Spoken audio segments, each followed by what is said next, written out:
va a llegar el gol del Arsenal. Ozil. Marca Mesut Ozil. Pierre-Emerick Aubameyang. Pierre-Emerick Aubameyang. Pierre-Emerick Aubameyang. El 1-1. Esto es el Arsenal. This is Arsecast Extra. Hello and welcome to another Arsecast Extra. As always, with James from Gunnerblog. James, goodly morning to you. Goodly morning to you too. It is a goodly morning. We won away from home. That constitutes goodly. Yeah, it constitutes surprise, I think. Well, I suppose it was one of those games where the pressure was off. We tend to do all right in those. And we even managed to win away on the last day of last season after that dismal run. So yeah. I suppose we shouldn't be too surprised. But I did actually enjoy the game, largely because sort of during the course of it, I remembered how much I dislike Burnley. Yes. Who's the guy that plays up front? Barnes. Well, there's Barnes. I'm going to have to Google. Chris Wood is the other guy. Wood. Let me just make sure that this is the guy I'm talking about. Hang on. Chris Wood, Burnley. Yeah. He looks like a school bully, doesn't he? Very much so. He looks like a big school bully who'd like pick on the little kids and take their lunch money. He looks like Biff from Back to the Future, kind of. Yeah, he does. He's got sort of that big frame and slightly angular face of a bully. Yeah, exactly. And the sort of lower mandible of I don't know, some kind of Staffordshire Bull Terrier or something. I don't know. Exactly. And Barnes is, I think, a particularly unpleasant character and just very annoying on the pitch. So that combined with, you know, sort of the home fans getting upset and all that, I enjoyed going there and sort of spoiling the final day of their season. Yeah, for sure. I thought that was an enjoyable part of yesterday. From what I could see anyway, it was a difficult game to watch from a purely visual point of view, wasn't it? Because the camera at Burnley appears to be in halfway space to the fucking moon. Yeah. It's so high up and you're going, hang on a minute, who's that? And of course our terrible kit doesn't really help because, you know, when you're playing on a slightly snot green pitch and you're wearing a snot green kit, it all blends into one. I mean, it was easy to spot El Neni and Guendouzi because they were just the bits of hair that were moving around the pitch. Well, it was easy to spot them, but not necessarily distinguish them. Yeah, that's true. You know the way they used to do stuff in the old days where, you know, it would be some kind of a guy dressed all in black and he'd have a white glove or a puppet on his, you know, that's how they did the special effects back then. That's what it was like for Arsenal players yesterday. Or trying to watch them anyway. So just a couple of wigs floating around a snot green pitch. Yeah, I did find it tricky to watch. I was watching on an American stream and the commentators were really driving me mad. I don't know who they were, but they seem to be big fans of Ashley Barnes and his antics. In fairness, I thought they were quite fond of Guendouzi as well, from what they were saying. I think, I could be wrong, but I think the co-commentator was Gary Birtles, former Manchester United striker Gary Birtles. I think that's who it was, but I'm not sure. It doesn't really matter, does it? Not enormously, no. But all these factors contributed to me wanting us to win this game. I sort of grew into it. At the start, I was like, I cannot believe I'm watching this. This is completely pointless. But apart from it being your job, like, you know, apart from it being my job, I was like, if this was not my job, I would definitely not be doing this. But as you know, I grew into it. I became more interested as it wore on. Yeah, it's very difficult to talk about this game in any real significant way, isn't it? Because, you know, it's not like we're looking at this performance to, well, how's it going to affect us in our next game? Where does it leave us in terms of our league position? It's all done. It's dusted. The season's over. It's fucking mental that the season is over already. It seems to, you know, just a couple of weeks ago it just started, and now it's over. The time has fizzed by. So, why should we do this? I suppose we should talk about the game a little bit. It was quite even in the first half. We hit the post. They hit the post. Yeah, that's true. I mean, I suppose the starting lineup was kind of as expected. You know, Aubameyang did start looking for that golden boot. I'd love to know, like, what that conversation is behind closed doors. Do you know what I mean? Like, does he say to Emery, listen, I really want to play? And Emery goes, okay. Like, how does that happen? I would say that's probably it. Right. Yeah, you know, there's probably a conversation. I could win the golden boot here. Can I play? And Please. Emery goes, okay. And that's it. Okay. Okay. Okay.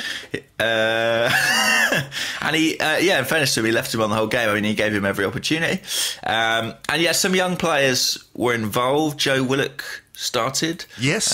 Which I thought was... Yeah, you called that the other day. Yeah. Well, he's had a very good season with the under-23s, and I thought, you know, maybe they'd, you know, give him a go. Of course, Mesut Ozil can't play in these games, so that helped Willock out, I suppose. We'll talk about that later.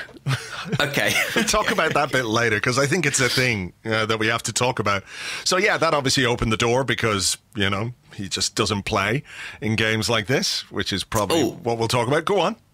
In the first half, what was your reaction to when Mavropanos was injured and Laurent Koscielny had to be brought on? Was there any concern for you there about Koscielny playing? There was a little bit of concern, yeah, because he is so important to our chances of winning the Europa League. We didn't have Socrates on the bench. Who else did we have? We didn't have anyone else. Did we have Maitland-Niles? I guess we could have Maitland-Niles, but then you'd have had put to one of move the fullbacks in at centre half. Yeah, Lichtsteiner, I guess. Or, yeah, Monreal could have gone in as well because Maitland-Niles could play on the left-hand side. Yes, I was a bit worried, and I thought that moment when it was Ashley Barnes, wasn't it? Yeah, it was. It was Ashley Barnes who pushed him off the pitch when he was in a slightly vulnerable position. We've seen this before, actually, a few times. Debussy obviously was the one that springs to everybody's mind when Arnautovic pushed him and he ended up crashing. I think he crashed over the hoardings and broke his arm, dislocated his shoulder or his collarbone, whatever it was. And then there was one a couple of years ago as well when Alexis Sanchez ended up in the TV pit and Carrow Road against Norwich. Quite why they have a concrete pit along the side of the fucking pitch is another question. But I think it's one of those things that tends to get ignored, even though potentially it can really, really cause injury to a player. I think it's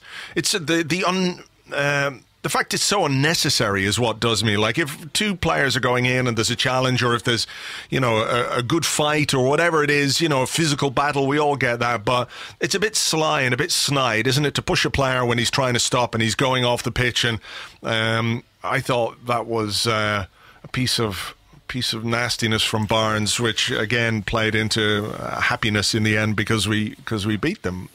Yeah, I think it is nastiness from the player, but I also think surely it's incumbent on the Premier League to say this isn't necessarily particularly safe. Like, there must be things they could do to kind of assuage how dangerous that immediate area just around the pitch is. We spoke earlier in the season about the fact that, you know, there's issues with the turf, with it shifting from real turf to fake turf, and that causes people to, you know, slip and can create all sorts of problems there. But I mean, the fact that you have these sort of concrete moats around the pitch, I don't know. I mean, it is just to give prominence to advertising, but it doesn't feel...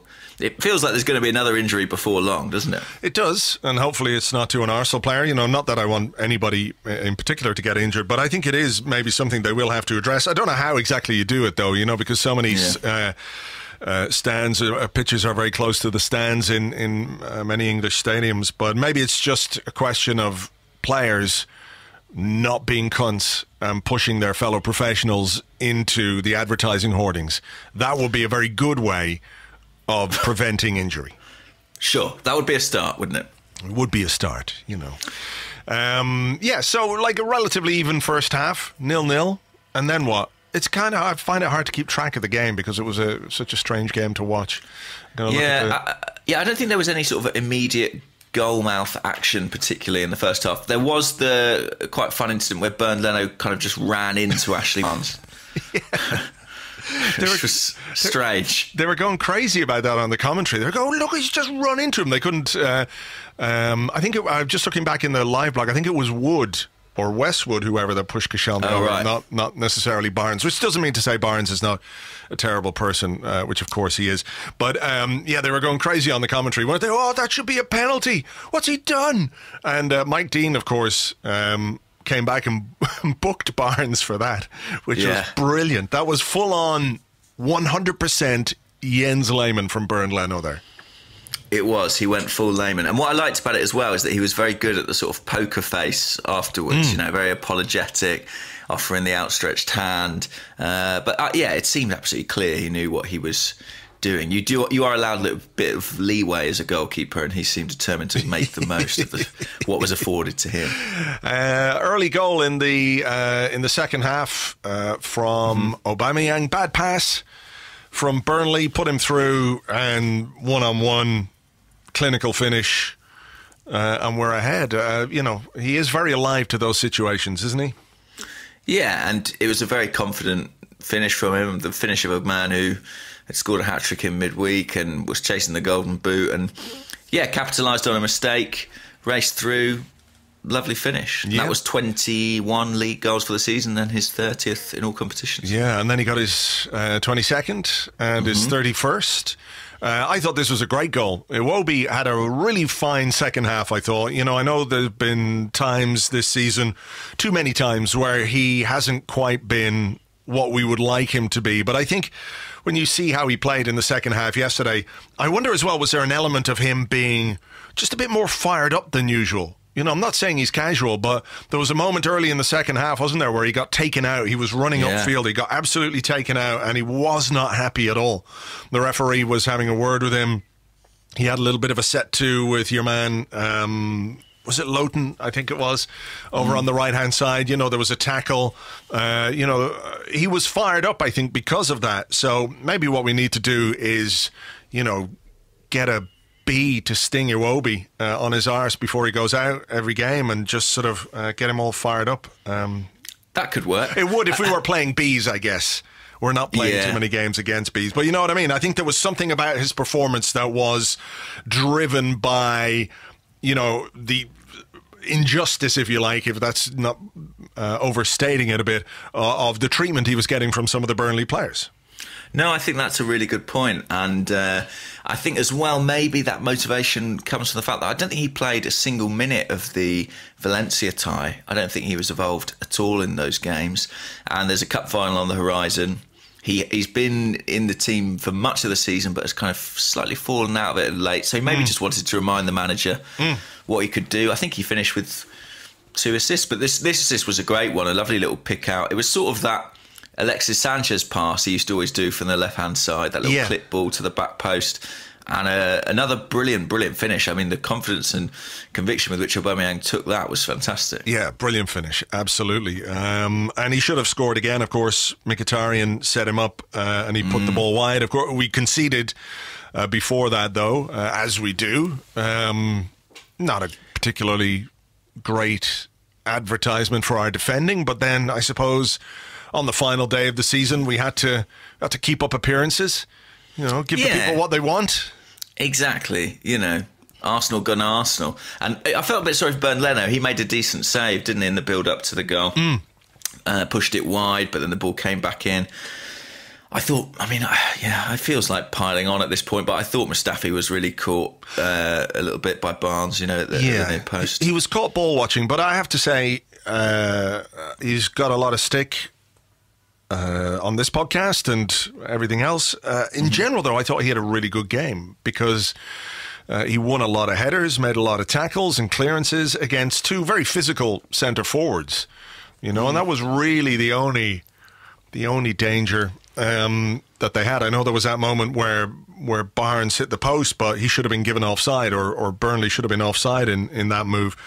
I thought Mustafi was quite good, but for the goal, guilty of ball watching, which I suppose in some ways sums up what he's about, you know, 90% good, and then there's 10% which just ends up you know, being an issue. But you know, in general, I thought yesterday he had a good game. I'm not saying this because I feel like this is a redemption arc for him, and you know, next season he's going to be great. I don't think he should be here next season, but you know, credit where it's due, he was all right. And alongside Koscielny, I think they dealt pretty well with Barnes and Wood, so. Yeah, and, Aubameyang missed that chance. I mean, it's one of those where my instant reaction was I couldn't believe he'd turned it wide. And then almost immediately I thought, well...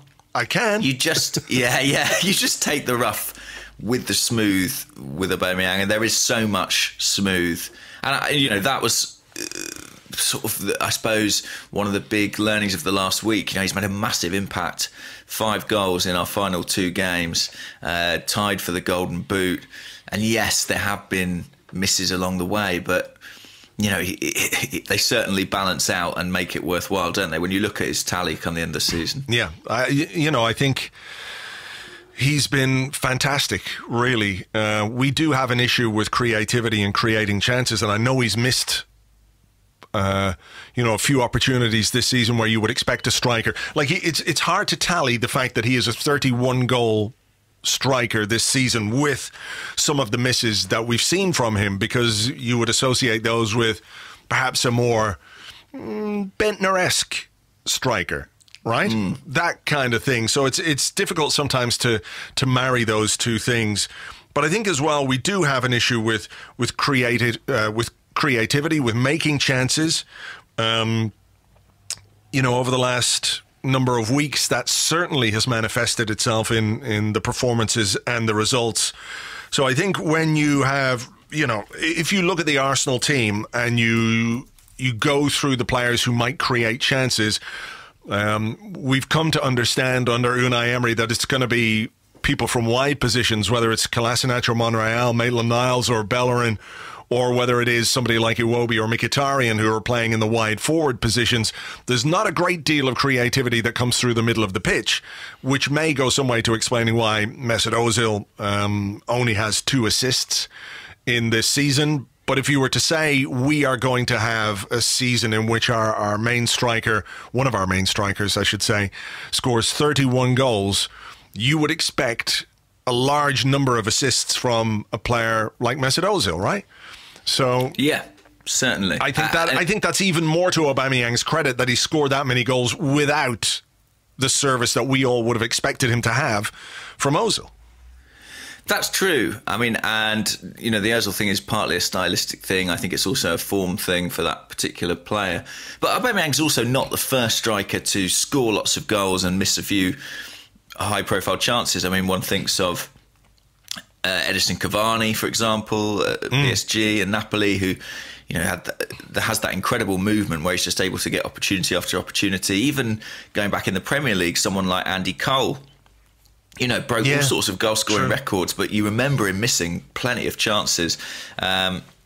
And ultimately, in the end, these things balance out, and there's a reason these players play for top clubs and win all these individual awards. So yeah, look, I thought it was a really good week for Aubameyang. 2 brilliant goals. Shame he didn't get the hat trick and set the seal on things, but there's no shame in sharing that award with Salah and Mane, given those seasons they've had. No, for sure. And I think, he has been one of the great positives of the season. I've seen lots of people talk about the penalty miss against Tottenham as if that is the decisive moment in our season, and sort of pointing the finger of blame at him to an extent, which, I understand. It's a moment which lives long in your memory, right?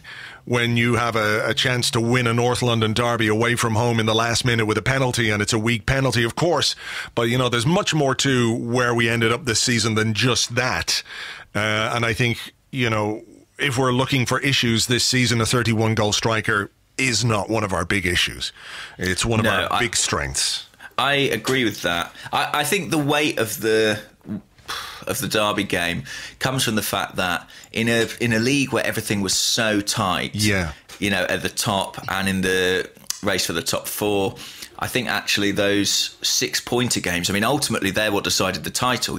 City and Liverpool were neck and neck, but it was City's results against Liverpool that gave them that competitive edge. And, given that we were so close with Spurs, those games are 6-pointers. They do have a massive swing effect. So I can understand why people look at that ruefully, but there were plenty of other opportunities too along the way, and ultimately 4 points from Spurs ought to have been enough. Do you know what I mean? That's not a bad return. No, I agree. So Mkhitaryan or Aubameyang didn't get his hat-trick, but Eddie Nketiah came on, got himself a goal, which I think is a really nice way to end the season for him. Mm-hmm. I guess there'd be a measure of frustration on his part because he was very close to going out on loan in January. He would have gone on loan in January if Danny Welbeck hadn't been injured. He was needed just needed as insurance, not a player to actually play a lot. But if something had happened to Lacazette or Aubameyang, then he would have been basically all we had to fall back on. Thankfully, we had our two main strikers, but the cost for Nketiah was maybe 5 or 6 months of regular football, which would have developed him and maybe put him in a better position to be part of the squad next season, or not, not quite sink or swim, but we would have had a better idea of where he is in his career. So nice for him to get on and score a goal, because I imagine he would have been frustrated by not being able to play more regular first team football, whether it was for Arsenal or somebody else.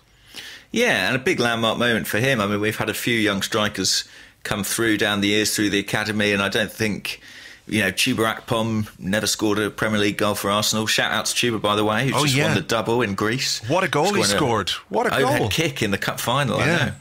I know. Benik Afobe never scored a Premier League goal for Arsenal. So Eddie Nketiah has at least got that off his back at this point, and it might do wonders for his confidence. You never know. I mean, he could be needed off the bench in Baku. It's not beyond the realms of possibility, and maybe he'll come on with that little bit more conviction, having this goal under his belt. I saw some people saying he should have squared it for Aubameyang, but I think a young player in that position, he's desperate to get that first goal. I think you can definitely forgive him going for goal there. Yeah, no, for sure. It went in, and why not?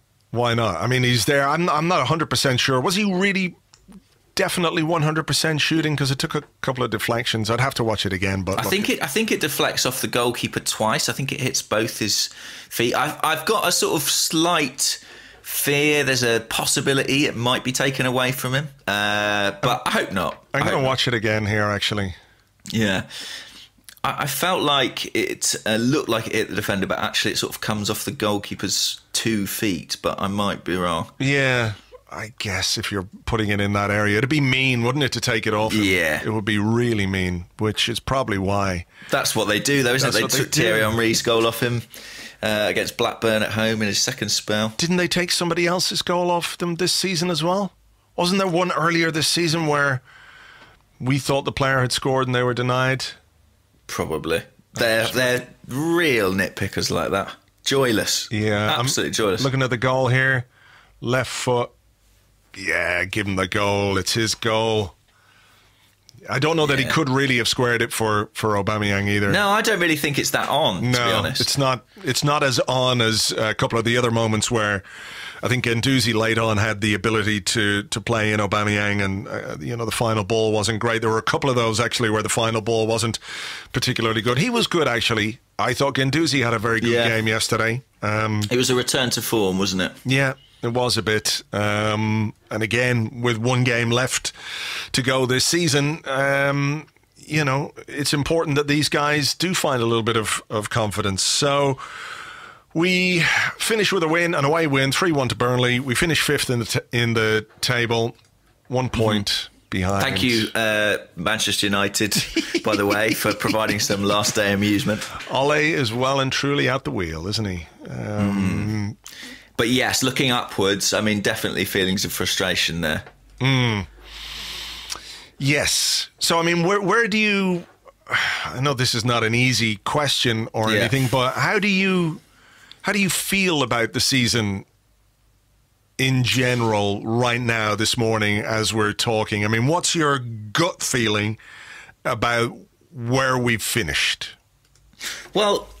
the Premier League season, let's say, because obviously we've still got Europe to hopefully finish the job. I feel frustrated, doubtless, at a missed opportunity. There's no doubt at all that Arsenal ought to have finished in the top 4, possibly even third, given their fixtures in that final run-in. Yeah. And that is maddening, and I think, in my mind, the blame for that is apportioned to the coach and the players who collectively sort of choked under pressure. And there's no two ways about it, really. I mean, that's exactly what happened. I, taking a little bit more distance, have largely enjoyed the season, but I think it's sort of maybe for different reasons to everyone else. I think that I've enjoyed just a slight feeling of novelty and sort of not necessarily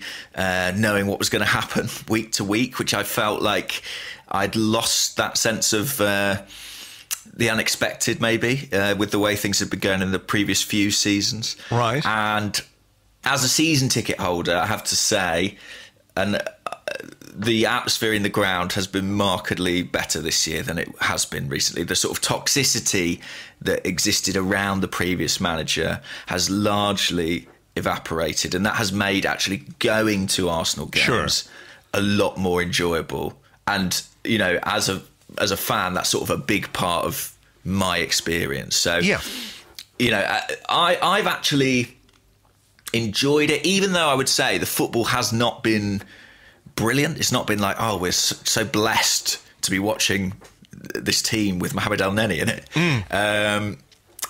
You know, there have been some highlights with some big games. There have been some real disappointments, particularly in this run-in. But overall, I've kind of largely enjoyed it. But I feel like I'm possibly in a minority there.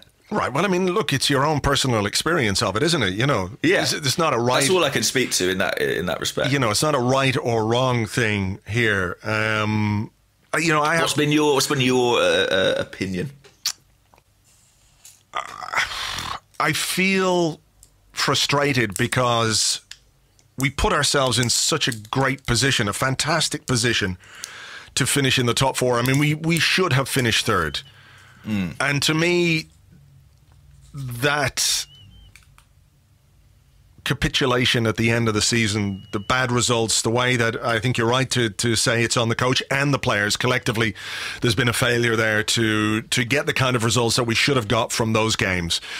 I feel frustrated by it because it feels very familiar, if that makes sense. You know, there was a lot that was different about this season under Emery, but ultimately the feeling of, if only we'd done this, if only we were so close, we should have, it's been part of the Arsenal narrative for so long now that it feels familiar. You know, I think the fact we haven't been any better defensively is a real worry, and I appreciate the fact that he has had big problems with personnel in defence.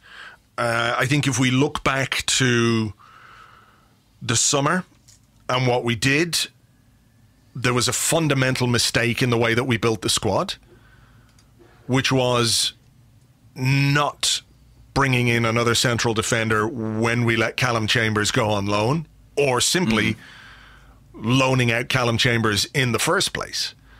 I think that was a mistake because we were too light at centre half.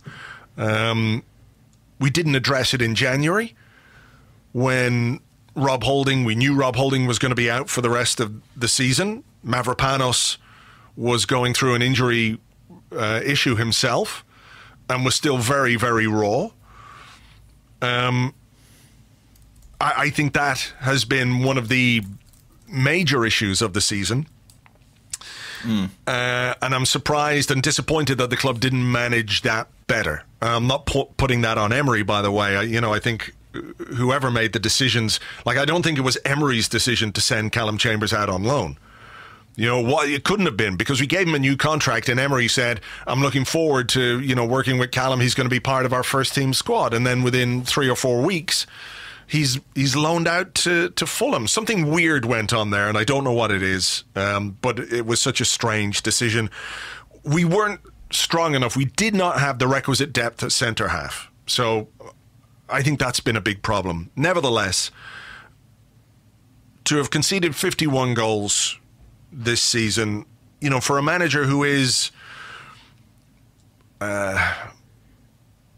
absolutely focused on the tactical side of the game and organisation and those kind of things, I think is still a bit disappointing. So I can see why there were problems. I just feel like over the course of the season we didn't really get any better. I know we had a little spell where we had 6 clean sheets in 7 games, something like that. But overall, you would have said that the big weakness in this Arsenal side was the defence. Injuries to Holding and Bellerin didn't particularly help either, but I sort of expected a little bit more from Emery in that regard. I agree. I actually think that, there's a lot of talk about, we're not as creative and we don't have as many shots and we don't have enough goal scorers. I actually think that is a slight red herring. I mean, when you look at the league table, we outscored every team bar Man City and Liverpool. And we're not close to them as a team. And I'm not sure we should be saying, why haven't we scored 95 goals like Manchester City? Because we're not a team of that calibre.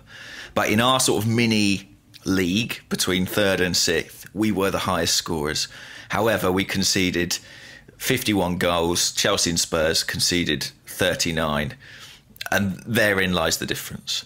I do think that the defensive issues are kind of the thing with this team. Yeah. And the thing that requires fixing. And we haven't really got any better in that respect. And I almost feel like at sort of a midway point of the season, there was a bit of a sense of, well, this isn't... I'm not going to say the coach stopped trying, but it felt like there was an acceptance of this problem is not being fixed, despite switching to back 4s, switching to back 3s, trying different personnel, different combinations, different midfields in front of them. There wasn't a way to stop this team conceding goals. Yeah. And that is alarming. And the only thing really left is a sort of complete rebuild from a personnel perspective. And I hope that's what happens this summer. But of course, that comes at a price. Yeah, of course. I think as well, we have to point out that the Europa League final on the horizon is a fantastic thing, a great opportunity for us to win a trophy, to end the season, with success and entry into next season's Champions League. But also what it's done, I think, is taken the sting out of this 5th place finish. Of course. So if we didn't have that Europa League final on the horizon and we finished 5th in the way that we finished 5th this season, I feel like there would be a lot more focus / attention / disheartenment, disenchantment's a better word, with Unai Emery and the work that he did on a Premier League level.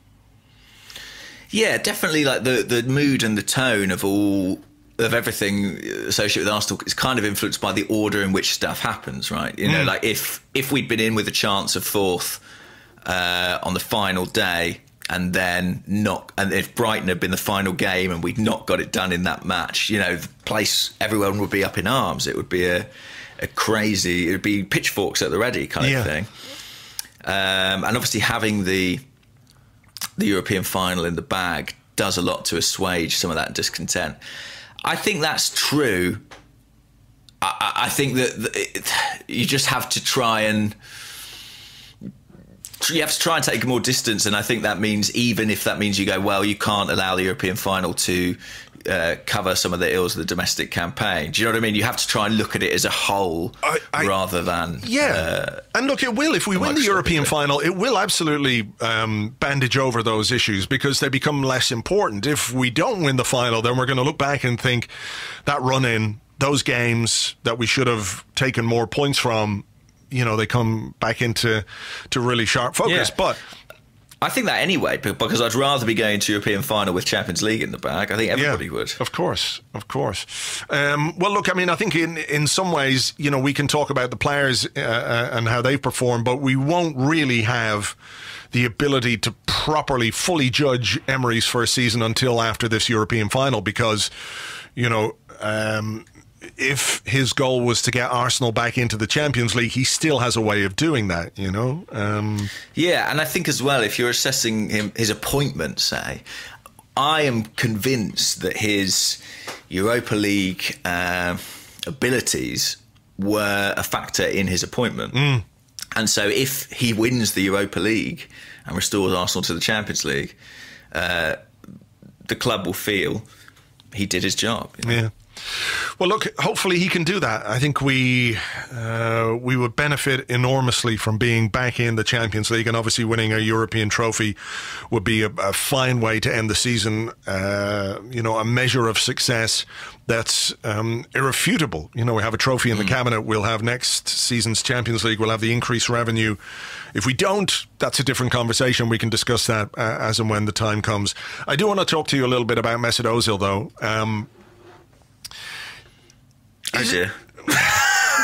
Well, I just find it bizarre that there is this widespread, almost unquestioned acceptance that he doesn't play when we go away from home and it's a bit far north.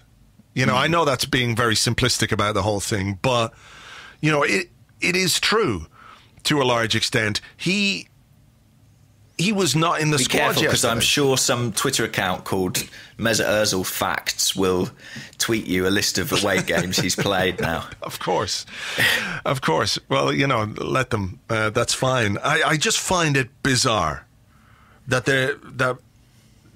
this megastar, which is what he is in football terms, you know, across social media, this world-renowned, supremely talented playmaker with genuine quality and an ability and vision and craft can't play away from home, and everyone goes, yeah, you know, that's Mesut Ozil. He just doesn't really play away from home. I mean, why is this?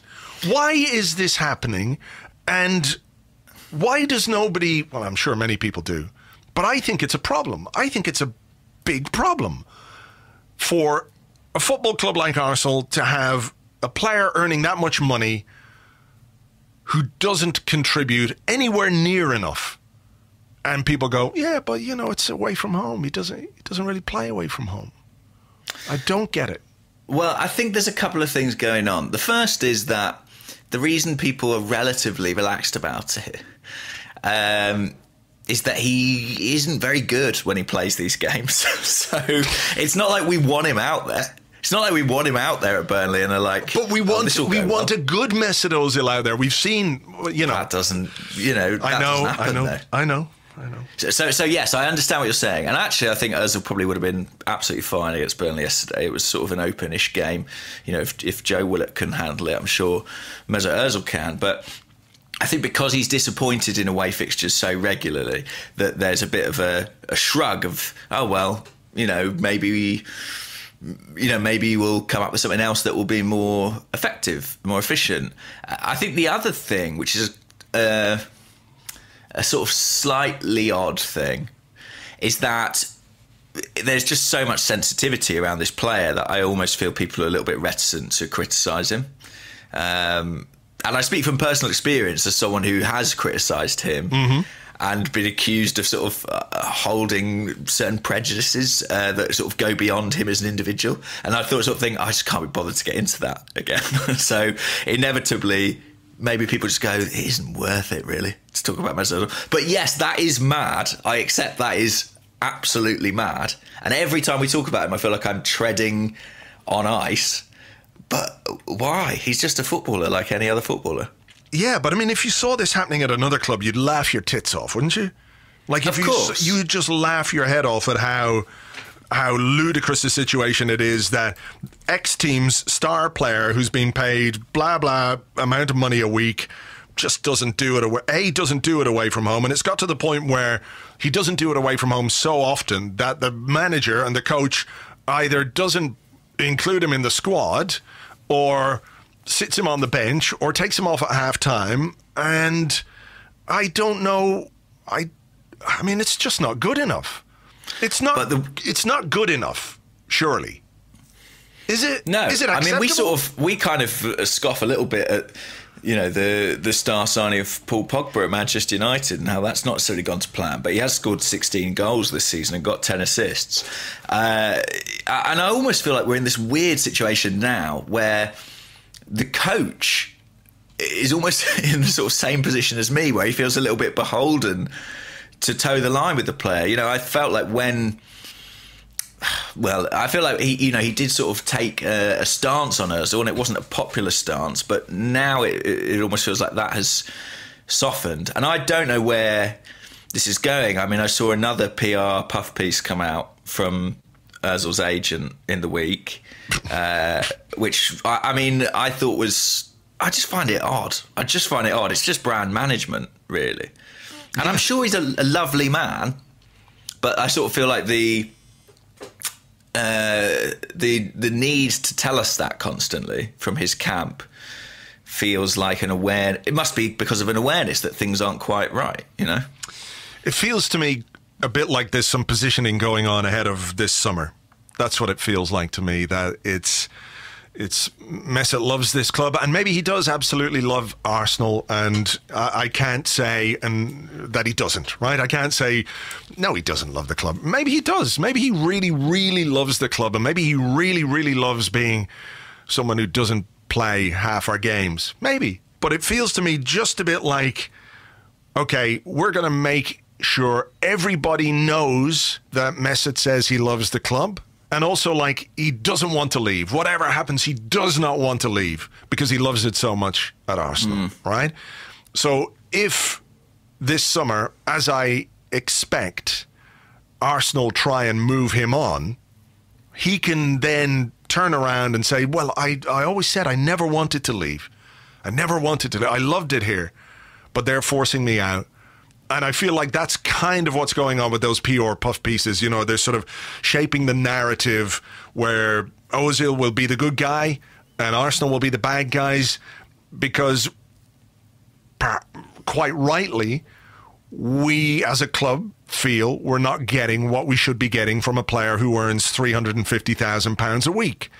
You know, he signed that contract at the end of January 2018. And since then, he's made 4 Premier League assists. And we look at Alexis Sanchez and we say, you know, look how shit he's been at Manchester United. It's not too dissimilar from what's gone on with Ozil at Arsenal. In terms of their output and in terms of what they're capable of producing, they're both falling way below that after signing enormous contracts. Maybe that's a coincidence. Maybe they just miss each other. Maybe that's what it is.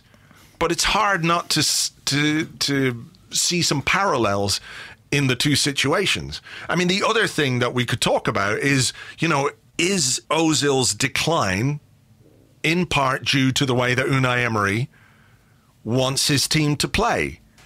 And it might well be.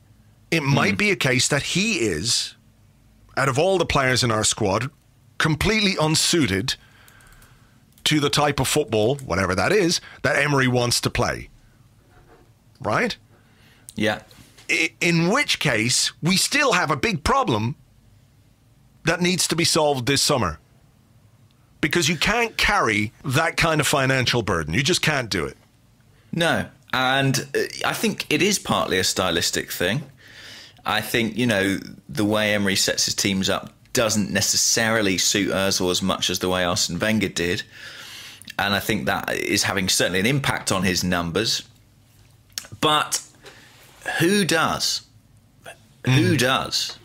And, you know, Emery's team is set up in a modern way. You know, there isn't an Ozil figure at Manchester City. There isn't an Ozil figure at Liverpool. There's no one playing that position. And ultimately, in his last few games, he's been stationed as a number 10 behind 2 strikers. I mean, you would think that that would suit him, kind of almost irrespective of what comes behind him. And it's not yielded massive results. The other thing with Ozil is that he is 31 in October. And, you know, we look at other players in the squad. We look at the age of Aubameyang, we look at the age of Mkhitaryan, and we sort of expect them to drop off. But I never, ever hear people cite that as a possibility with Ozil. That he has had his peak and he is not the force that he was. I mean, certainly that's what the numbers bear out. And I know there are numbers in which he does excel, you know, past completion, final third entry. But those are sort of a little bit symptomatic of some of the sort of passive possession football that Arsenal have had in recent years. They're not end products, which is what I'm always hearing people cry out for. I mean, I would venture Alex Iwobi's got a good few more assists than Mesut Ozil this season. Yeah, and I know that will ruffle some feathers, but so is Kolasinac. I mean, Hector Bellerin. They're the facts. Hector Bellerin, who hasn't played since January, has 3 more assists this season than Mesut Ozil. So whatever way you want to look at it, however you think of Ozil as a player, you can't look at the overall situation and not recognise that there is a problem that Arsenal have to solve. And I would be very surprised if Ozil was an Arsenal player next season. Really? See, I agree this is a problem. And I think when you put it like, OK, Arsenal are going to sign a player, he's on 350 grand a week. They sign him in January 2018, or February 2018 as it was when he put pen to paper on the contract, and this is what he produces in the following 18 months. How's that for a signing? You would say that is not good. We have not done well there. My concern is I cannot see how they're going to move him on. I think we're going to take a massive hit somewhere. We're going to take a massive hit financially in terms of any kind of fee we might get for him, if we get a fee. But I really think that the club, and I say this, based on no inside information whatsoever, it's just my gut feeling, I feel like they will do as much as humanly possible to move him and his wages to a different club next season. Yeah. Well, it certainly felt like in the first half of this season that was the plan. And I didn't think it was entirely coincidental that when Ozil was sort of reintegrated into the team came after the transfer window and latterly the Chinese transfer window closed, I think, in sort of mid-February. But has he back in the side? Has he done anything since he's come back into the team that would make you think, well, or that might make Unai Emery think, okay, yeah, this is the guy for me? I'm not sure he has. No. A couple of those nice choppy goals where he kicks the ball. I mean, they're beautiful. They really are beautiful, but they're not enough. No, they're not enough. I think even the staunchest Ozil defender would have to say he's been fine since he came back into the team, but fine on 350 grand a week is not okay. No, it's a bad situation. It's a bad situation. I think it's one of those things where there was a storm, it all calmed down, and I have a fear that it will all start up again. It's a marriage of convenience for now, isn't it? Yeah. It was sort of a situation where the team were in a funk. I think it was providing a big distraction as well. And Emery sort of chose to compromise and put Ozil back into the side. But surely all those issues remain. And I do just think economically it makes no sense for this club. No. If there was some way that I thought we could get someone else to take those wages on, I would definitely sign up to it, because I don't look at this team. I don't really think that Mesut Ozil is the difference between this team being top 4 and not. I think our issues are in other areas of the field, and I think stylistically there is not a great fit right now. And actually, I think if we want to play with 2 strikers, sorry, I meant to say this, but it looks increasingly like we do want to play with 2 strikers. I actually think accommodating Ozil as well as 2 strikers is increasingly tricky. Yeah. He almost played as a second striker for the majority of his Arsenal career. And I'm not sure we can quite get away with Ozil and 2 forwards. So, I'd like to think that it will reach a conclusion this summer, but, the agent's really planted his flag, hasn't he, in the centre of the Emirates pitch. He's got 2 years to go on his deal. He's not going anywhere. But that's a bit of posturing as well. That's making Arsenal know that this is not going to be easy. If this is what you want to do, we're not going to make it easy for you. So, cough up, I think that could well be the thing. I mean, does he want to be a bit part player? Is that what he wants? Really, I just think the whole thing has got to a point where it needs a conclusion. It needs a conclusion. I think Arsenal would be happy for that to happen. Maybe Ozil, not so much. He could feel like, well, I could sit here and I could see out Emery, and maybe another coach will come in and things will be better for me. But I don't know. It's a difficult one. We'll leave it there though for this half because we do have questions from people. So we're going to take a little break. We'll come back with your questions and more, I should say, in part 2 right after this.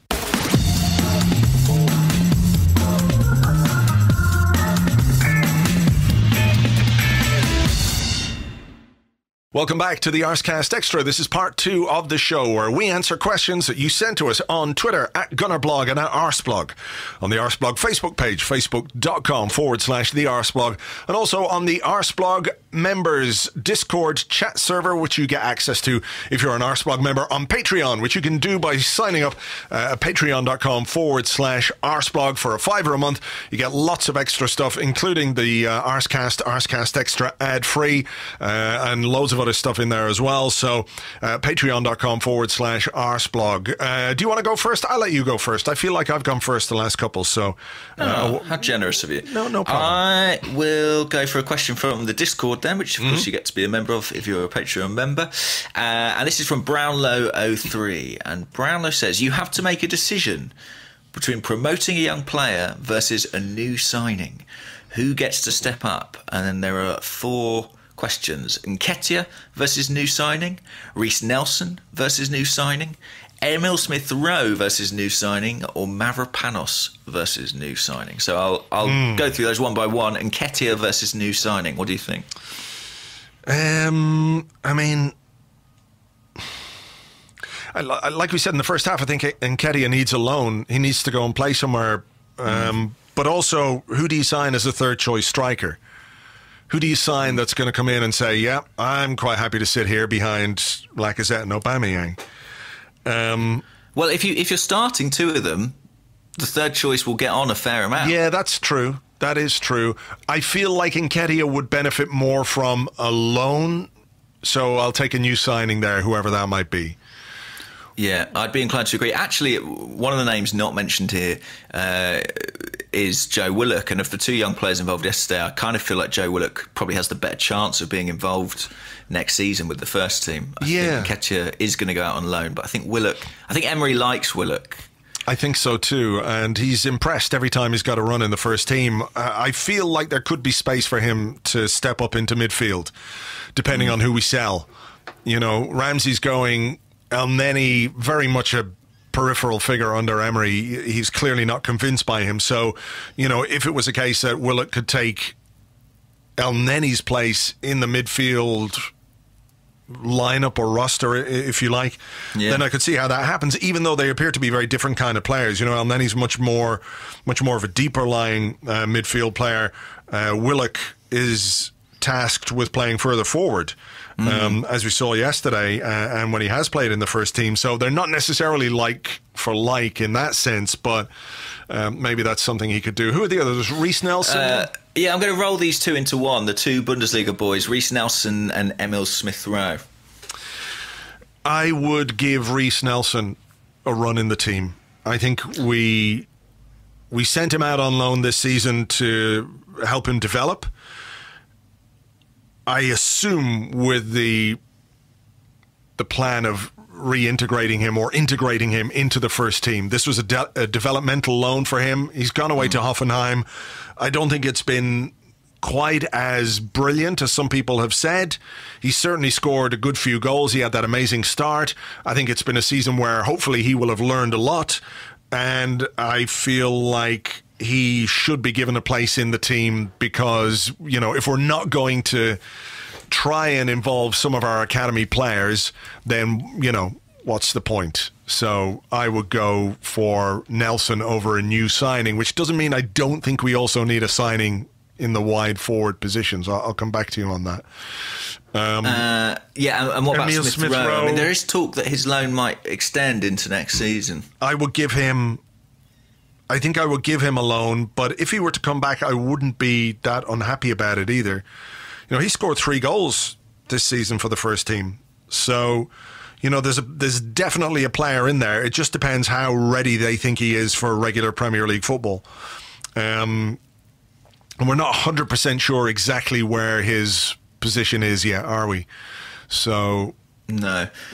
I feel like there's probably space for one of these guys in the squad next season. Not both of them, and I think Nelson is probably a little further forward or a little more advanced in his development. The last one, Mavropanos versus a new signing. Oh, new signing. New signing, certainly, for me. New signing, but I'm not sure, again, I'm not sure it's Mavropanos or a new signing. I think, you know, it's Mustafi out and a new signing. You know, sure. I think that's where that goes. But just to sort of follow up here, Drew2903 also on the Discord says, with Mane and Salah sharing the golden boot from wide positions and the goals scored by the other top 6 wingers, Hazard, Sané, Sterling, etc., is the lack of goals from wide Arsenal's second biggest issue to solve this summer? Iwobi has 4 goals in all competitions.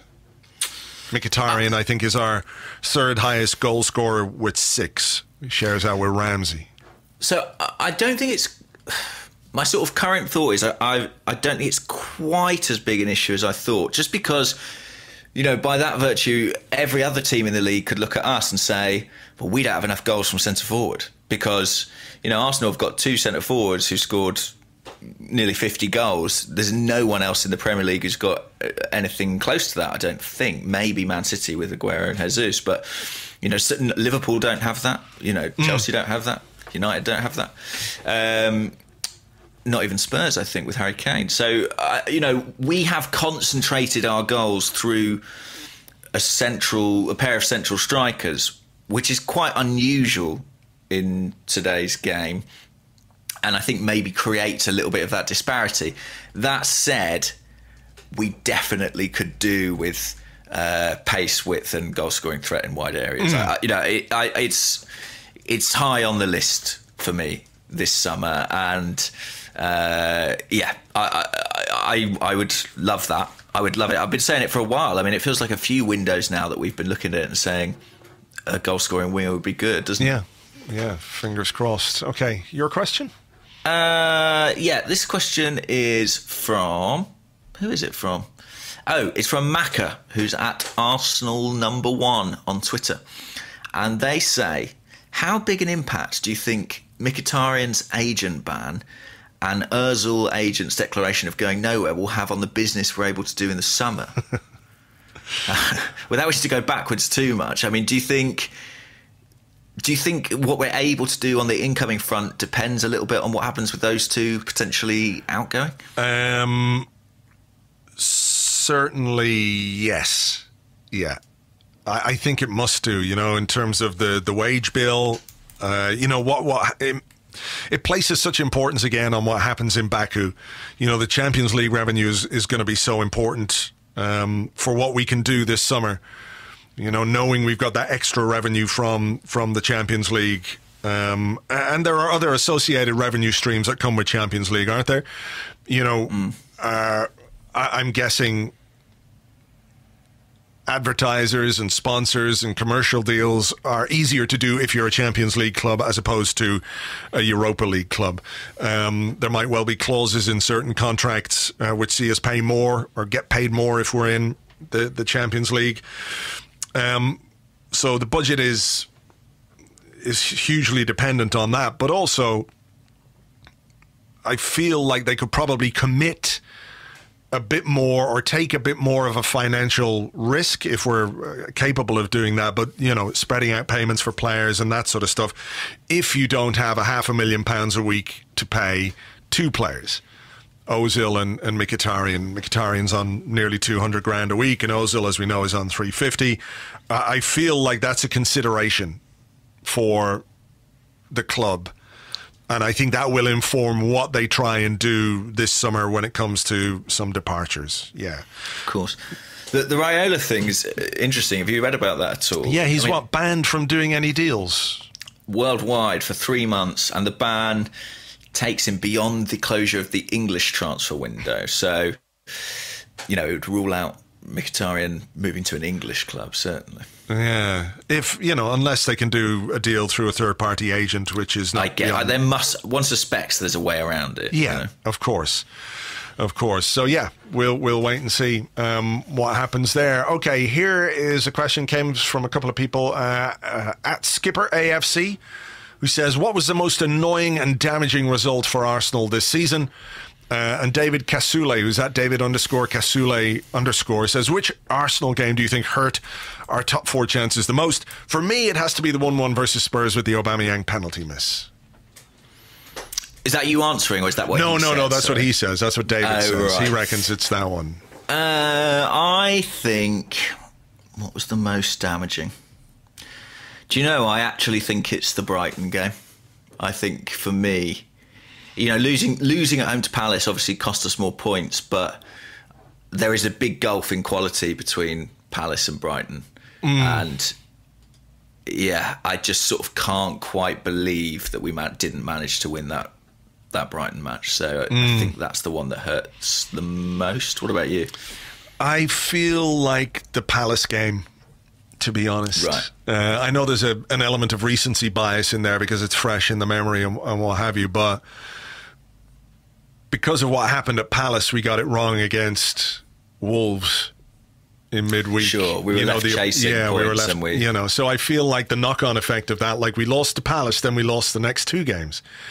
And I think that really had an impact. If we'd beaten Palace, and then who knows what we could have done against Wolves. This is a team that would have been a bit more confident. Instead, it went into an already difficult away game, reeling from the fact that they'd dropped points, and it was so self-inflicted as well, the Palace game. The second goal at a point in the game when we were absolutely on top, the mistake from Mustafi was so needless and unnecessary. It was really a shoot ourselves in the foot moment, I think. And for me, that was the most damaging result of the season. Neither were great fun. No. I'll level with you. No. Yes, let's have this question from Aaron Rolls. Aaron says, "I've seen people scoffing at the rumours we're due to extend Aubameyang and Lacazette on more money for another 2 years. Where do you stand on it? Surely it's good business and protecting assets rather than overcommitting to a depreciating asset." Well, Lacazette I can completely understand. There's a lot of talk, isn't there, about Barcelona being interested. I'm not sure whether that's real or whether it's, his agent playing the game a bit. And all of a sudden we hear there's contract negotiations and Barcelona are interested. What could be going on here? So, I can see why that would be the case with Lacazette. Aubameyang, I would be slightly, not reluctant, but it would give me a bit more pause for thought because he's going to be 30, isn't he, in June, in next month. He'll be 30. So if you're extending him, like what length of contract did he sign? 3.5 years? According to Transfer Market, his contract runs until 2021. 2021. Okay, so you're in a position where next summer, you're 2 years away. I mean, it depends what they give him. If they give him an extra year, I think I'd be okay with that. 2 years to 2023. I mean, he's not going to have any real resale value. It depends what sort of what you expect from him physically and what you think he's going to be capable of, and if there's going to be a marked decline. Like if they don't see those kind of like certain players, I know that the club have made decisions on players in the past where they've sold them, probably at their peak, but with the knowledge that the peak won't last that long. Sure. Based on all the information they have about them physically and their injury record and all that kind of stuff. So it depends what they think they can get out of Aubameyang. I mean, they are our probably two most important players. They get on well. They've got a good partnership. They are the things that when you think about the strength of this team, they're right at the top. So, yeah, I mean, why not? Aubameyang, if it's not like another 3 years on top of what we've already given him, then I think it would be okay. He's on a big contract anyway, but, you know, if he scores 31 goals, maybe you can say he deserves a bit of a raise. He's doing his job. What would you think? I think Lacazette makes sense. He's been here 2 years. I think he's really improved this season. You know, he's a good age. You want to tie him down. I think in that case it is protecting an asset. I think as Aubameyang ages, he becomes less of a sort of asset in the transfer stakes. But I'm quite optimistic about how he will age. I don't want to, you know, jinx him or anything, but I don't feel like he's looking massively less sharp, you know, than he was 2 years ago. And I feel like that goal scoring instinct is going to stick with him for a couple of years at least. We're probably never going to make a return on Aubameyang anyway if we don't sell him pretty soon, just because of his age. So, I don't know. Sorry, I don't know. Yeah, I mean, that's the point, isn't it? Like, if we're going to... If the objective is to get some value back from the £55 million we spent on him, then the decision to sell him has to take place basically now, right? Yeah. But if the objective is to get lots and lots of goals out of a really good player, rather than trying to cash in, then what difference does it make if we give him an extra year or two? Because we're not going to be able to sell him for that much anyway. So, you know, that's kind of where I am with it. You know, unless they're going to give him, you know, a £500,000 a week contract, which I don't think they are, you know, what harm is it doing to sort of acknowledge the contribution that he's made and to ensure that his partnership with Lacazette remains in situ for a couple of years yet? Well, I tell you what's interesting is that, you know, Raul Sanlle's been quite vocal about the idea. I think he even said it explicitly. Arsenal will make decisions on players 2 years before the end of their contract. Yeah. You know, they will either extend or sell. And there is a clutch of players who this summer will be in that position. I mean, Aubameyang is one. According to Transfer Market, who are generally quite good on these things, I'll tell you who the others are. Okay. They are Socrates, Mesut Ozil, Henrik Mkhitaryan, and Shkodran Mustafi. One can imagine how some of those decisions might go. Yeah. Wow. I don't think Mkhitaryan or Ozil are going to get a new deal this summer. But brace yourself, new contract for Mustafi incoming.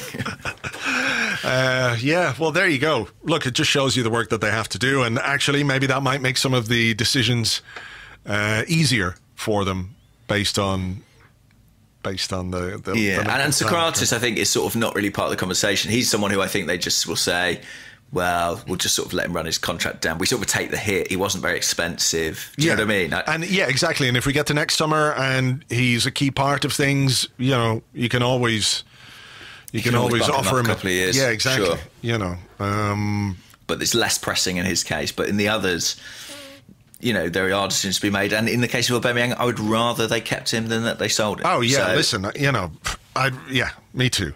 If it requires a new deal to make that happen, so be it. You know, he's worth it for us. Yeah, there's like more than a handful of players that we need to sell before Aubameyang, for goodness sake. So, okay, speaking of signings, this one comes from the Unai View. At the Unai View, I was just trying to work out what their Twitter name was. Pronounced. Yeah, sure. but it's just CL and then the arrow soon emoji, so Champions League soon. I'm guessing that's what that is. He says, if you could sign one player from the Premier League outside the top 6 clubs, who would it be? For me, this is for the Unai view, not me, James Maddison. Yeah, he's a good player. He's a good player. He's not the name I have written down, but... I would choose Wilfried Zaha. Yeah, that's who I've got. Is it? Yeah. Did you see his run yesterday? I didn't. No, I haven't had a chance to watch Match of the Day yet. He was angry. He'd been kicked a lot, as happens, and he just absolutely tore past a couple of defenders. You know, they sort of tried to foul him, and he was strong enough to resist. You know, I mean, we saw it at the Emirates Stadium to our cost.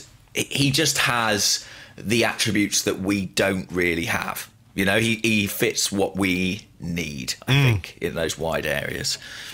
The problem with Zaha is he's going to cost an awful lot of money, isn't he? Yeah. I don't think we can. I mean, it's maybe a bit mad to say Arsenal can't sign a player from Crystal Palace. But, yeah, I mean, just in terms of what we miss in the wide areas, he feels like somebody who, at Premier League level, is ready to make a step up, hopefully. Yeah. And he's good. He wasn't as a kid, and I think, you know, that's held against him a bit, but he was a kid, you know? I'm trying to think who else is out there, who else I've been impressed with this year. I mean, obviously your mate at Leicester, Ben Chilwell. Yes. Well, I saw a story this week that Manchester City are prepared to activate his release clause, so I've really had to let that one. I think there was something weird going on there, because the guy that wrote the story immediately, or not immediately, but pretty much soon after, said, ignore that, and the story was deleted. Really? Yeah. I wonder, was it like somebody fishing for info, or somebody putting out info that as soon as it went out there, it came back on whoever it was given? You know what I mean? I don't. They're uncovering a mole. Who knows? But we'll see. I think he's beyond our price range as well. The guy at West Ham's been quite good, hasn't he? Who's that? Felipe Anderson? Yes. Yeah, he has been good, actually. He's been quite good. They've got a good young defender as well, Issa Diop, who I think is... I mean, there's a few centre-halves, to be honest, that I think are all right. Yes. I like Lascelles, who plays for Newcastle. I think he's pretty good. I like Harry Maguire and his giant head. Yeah, this boy Diop at West Ham. Luca Dean at Everton looks like a really good left back, I think. Decore at Watford continues to be good in midfield, and no one signs him, and I wonder why. Yeah. Idrissa Gueye at Everton's had a brilliant season by all accounts. Really, really been excellent for them. Paris Saint-Germain apparently looking at him very closely. Right.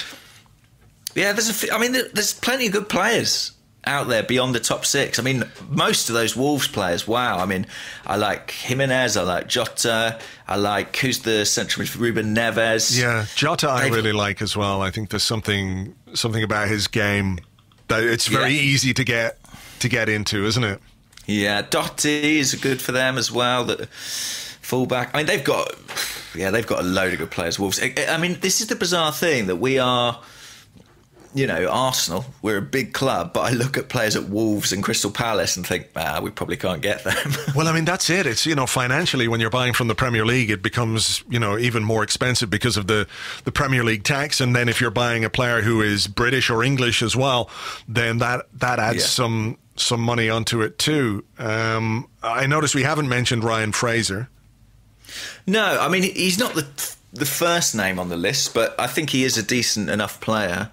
I think, you know, someone like a Maddison is maybe more exciting because they're that bit younger, so we can sort of project their ceiling to be potentially. Who's the other lad at Bournemouth? Brooks. Yeah, he's a good player too. He looks good. Yeah, I mean, it is just the cost. You know, it is literally how much these fees are. You know, someone like. What was Harry Maguire talked about last summer? 65 million, something like that. You know, there's no way I see us spending that on anybody. No. If only we had like a really eagle-eyed head of recruitment who could find this young talent. If only. Hey, I had a question about some of our young talent. Let's Okay. have a look at it. It's from the Discord. It's from Mike OC12. And Mike says, Torreira has suffered form and fitness woes since the new year. As good a player as he was in the first half of the season, how worried are you that the Premier League may be too physical for him? I'm not really that worried, to be honest. I think certainly the first part of his season was better than the second. Well, sort of like the middle third of the season was really good from him, you know, because he was eased into... He wasn't in the team at the No, he start, wasn't, was he? and he was eased in very slowly by Unai Emery, and then he played really well. And then I think he has obviously had a couple of injuries. He's had the suspension, which kept him out of action for, felt like a month, because of the way the games are scheduled, and we had that period where we didn't have a game, so he didn't really play. I think we have to remember he is still only 23, which is really quite young. It's his first season in England, having come from Italy, which is a very different league. You know, I think there's enough there. We've certainly seen enough from him to be encouraged that next season will be better. That's where I am with him. You know, I think he hasn't been quite as influential as we would have liked. But I do feel like he's not a player I'm particularly worried about. You know, I think there are other players in the squad who I worry about and think we need to address much more than Torreira. I agree. Yeah, I think it has been a bit of a, I suppose, a bit of a transitional season for him. You know, he's changed club, he's changed country, and I think there have been. I'm not sure. I think the matches are too physical, but maybe the schedule's been quite physical for him, quite intense. Certainly over Christmas, it felt like maybe he had a dip. He's not used to playing without that winter break. He was coming off the back of the World Cup as well, which I haven't heard talked about much in terms of sort of how bad some of the big teams' form has been come the end of the season. But one wonders if the World Cup and internationals have been a factor in that. But I think, next season, he's got the Copa America this summer, but hopefully he gets a bit of a rest after that. And I think, look, we all like what we see, and I think he's got age on his side in terms of kicking on. He's not a problem for me either. No. I actually think in terms of the physical sort of game to game, I think he's more attuned to what's required in the Premier League than a lot of our other players.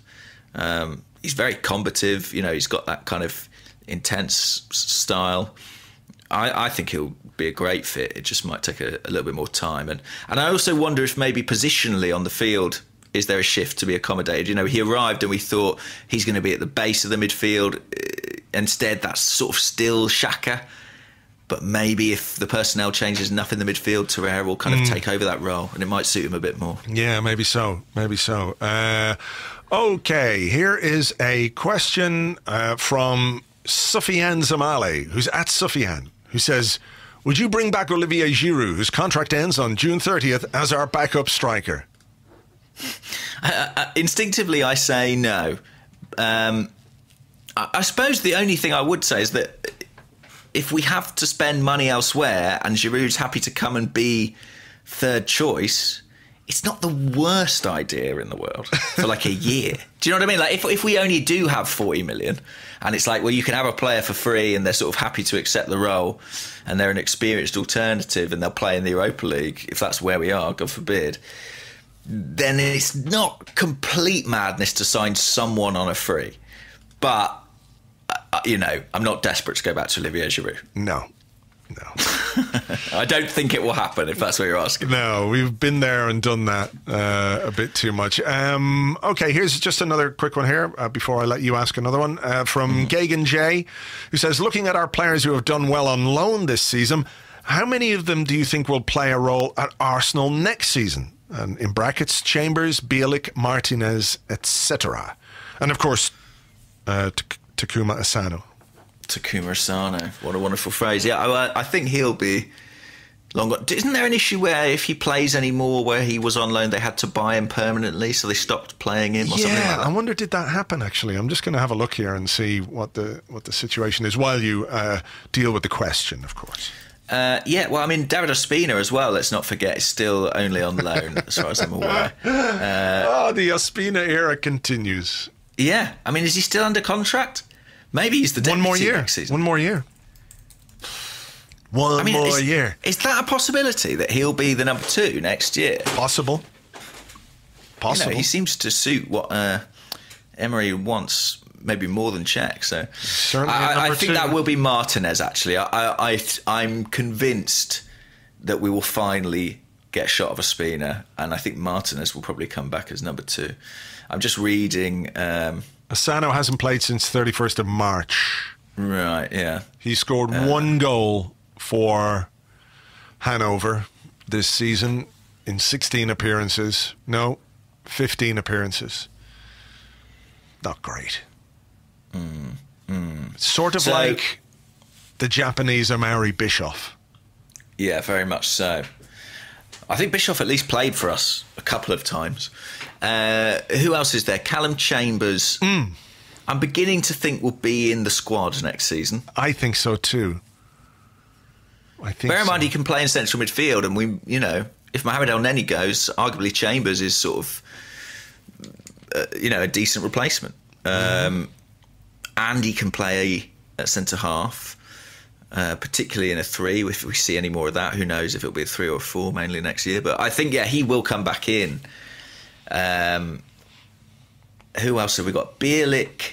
I'd like to see Bielik given a go in pre-season and see how he does. Did you see the comments from the Charlton assistant boss at the weekend? Yeah, I did. He was glowing in his assessment of Christian Bielik, who has played very, very well for Charlton on loan this season. They're in the playoffs to go up to the Championship. I watched them. I watched the game against Doncaster the other day, and he looks very comfortable in midfield. Uses the ball very well, moves it quickly for a big guy. He is what, 6'4", something like that? Something like that, yeah. So he's a big fucking unit, Christian Bielik. And they were surprised, the Charlton boss, or assistant boss, was saying, we were sort of surprised they didn't call him back in January when they had this problem at centre-half. And he sort of said centre-half really is his position, but we're going to play him in central midfield. It's been a weird thing because when we signed him, when he was 16, I think he'd made a couple of appearances for, was it Legia Warsaw? Yeah, as a midfielder. As a midfielder, and then he was repurposed as a central defender in the Arsenal youth setup and has gone to Charlton as a central defender but played in central midfield. I mean, it's a big step up from League One to the Premier League, but, there was obviously something in him as a 16-year-old that we saw that made us pay £2.5 million for him as a 16-year-old. He's gone and had a good season on loan. He's only got a year left on his contract, by the way, so they've got to make a decision on him this summer. So it's going to be, okay, let's take him as a, what would you say, a cost-kind addition to the squad. We don't have to pay any money for him. We can give him a new deal. Protect the investment or whatever, we paid a couple of £1 million for him. I think, so give him a 3-year contract, and if he plays well, you can reassess that a bit further down the line, and if he doesn't, well, then you can move him on without too much fuss. So he potentially could be an addition to the squad next season, but it really depends on how impressed and what the scouting reports are like the Emery and the footballing executive staff have had. Yeah, I mean, we spoke about Smith Rowe and Nelson earlier. Are there any other players out on loan that I'm not thinking of? I'm going to have to go on the official website now. I don't think so. It's been relatively small number of players out on loan. Let's see, first team. It is really, Ospina, Martinez, Chambers, and Asano. So we can rule out Asano 100%. Ospina potentially a sale. Martinez probable back up to Bernd Leno next season, and Chambers as a young English player, homegrown, you can easily see how he would be part of the squad. Not least because we've given him 2 new contracts inside 6 months last year. So He'll probably get another one this summer. Yeah. Another new contract. I don't know if I've got any more questions to hand. Let me have a little look. Have you got any quickly? Have I got any quickly? I like this one from Good Evening. Good Evening. Who is at G Evening on Twitter. He says, any chance UEFA won't be able to guarantee the safety of Eden Hazard in Azerbaijan? Yeah. Seems like a fair solution to me. Yeah, that does seem fair. An eye for an eye and all that. No, I think I've sort of done all the questions I wanted to do, to be honest, mate. A couple. One from Pablo Eagle, at Pablo Eagle, who says, is the City versus Liverpool rivalry shaping up to be the dullest major rivalry in Premier League history? Where's the sniping between managers? Where's the hatred between the 2 sets of players? Where's the flying fists and pizza slices? There's far too much mutual respect going on.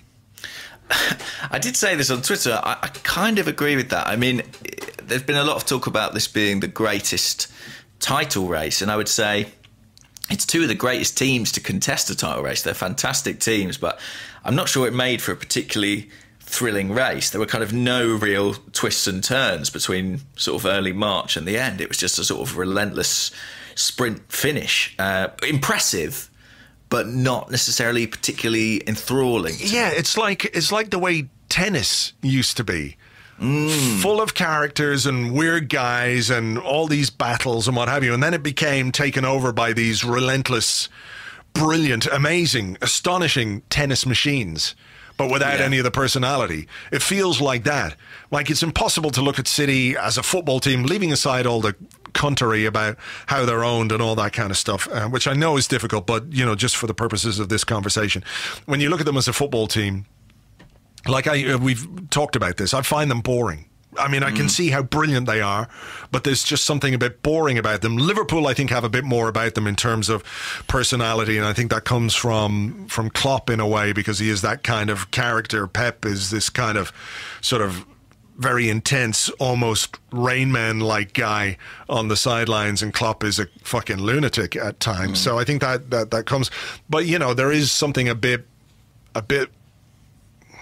yeah, it's machine-like, you know, and it's in the way they've and Liverpool have become results. more like that in order to match City this year. You know, I think they have been less exciting to watch than they were last season. It is interesting, though, sort of what it might mean for the Premier League. I mean, the standards that City have set in terms of winning the league, you know, 100 points last year, wasn't it? 98, I think, this time. It's a huge tally, and it lends itself to that gulf between the very top and the teams that follow. I mean, it's just not remotely realistic, is it, for the rest of the top 6 to even sort of think about getting close to that next year?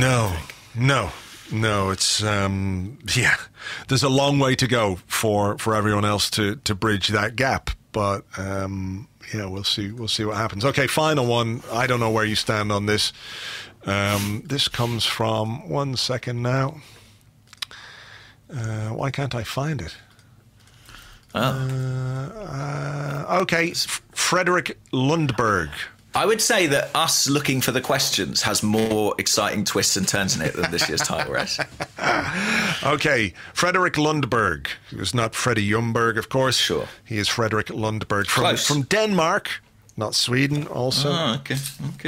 He says, the big rage currently on Danish Twitter is Nutella with or without butter. You already set the precedent with the jam discussion, so I'm curious where you stand on this. Hashtag Arsecast Extra. Hashtag Forever Butter. Wow. So, right, I should come clean. I think Nutella is delicious, but I've never really eaten it on bread. I sort of can't quite get my head around that. I just sort of spoon it out of the jar when I'm feeling depressed. I don't, like, I can't really get my head around it as a spread. It's sort of, chocolate bread is sort of too indulgent. It's too French, as Dylan Moran might say. But but if I were to do it, there's no way I'd be involving butter. No, me neither. I mean, well, you don't have butter with jam, as we know. Of course, because I'm not a monster. But with Nutella, like, how about no Nutella? My Was that stomach your just made an stomach? absolutely extraordinary noise just because we're talking about Nutella. It really did. I was going, I was thinking, did James get a puppy? It was like... I think it's the thought of butter and Nutella. It's sort of too much for it. Yeah, I'm like, Nutella, not that I dislike it, but I'd never think to have it. Really? Yeah. Like, just... Do you know what's dangerous? What? I've got this thing that I discovered. It's like... Do you know those sort of biscuits that you get free with a coffee? Like the little caramelly biscuits? I think it's called Biscoff. Oh, yes. The little roundy ones. Yeah, Google Biscoff, Biscoff, and they sell that as a spread. Biscoff, No. yeah, it's absolutely Biscoff biscuit spread. Spreadable biscuits is very dangerous. It's called cookie butter here. Right. Okay, I know the ones you mean. Yeah. Yeah. Right, I'll have to give that a try. Yeah, I mean, don't, honestly, it'll be the death of you. Right, okay. It's, but if you had that with butter, I think you might I think that would kill you almost instantly. It's just too much. So biscuit butter on top of Nutella with... I mean, I admire it, but I'm not sure I could do it to myself. So yeah, I'd be no butter with Nutella. Yeah, me too. But shout out to all the Danes who are trying it. I mean, they are, that's a commitment. That's a commitment to heart disease. That's exactly very impressive, I have to say. I take my hat off to you. All right, well done to Team Butter and Nutella. We hope you guys will be around long enough to listen to this podcast. Yeah, fingers crossed. If your hardened arteries will allow. All right, well, look, that's another season, James, apart from the Europa League final, Premier League season done and dusted. Watch out on the site for... our season ratings post. We're going to do a player rating and manager ratings post on Arseblog. That'll be out tomorrow, so keep an eye on that. As ever, if you want to give us a rating or review on iTunes, that would be fantastic. That's very much appreciated. We will have an Arsecast on Friday, perhaps a bit of a roundtable discussion about the season in general, so join us for that. In the meantime, have yourselves a delicious butter or not butter snack, and we'll catch you on the next one. Bye-bye.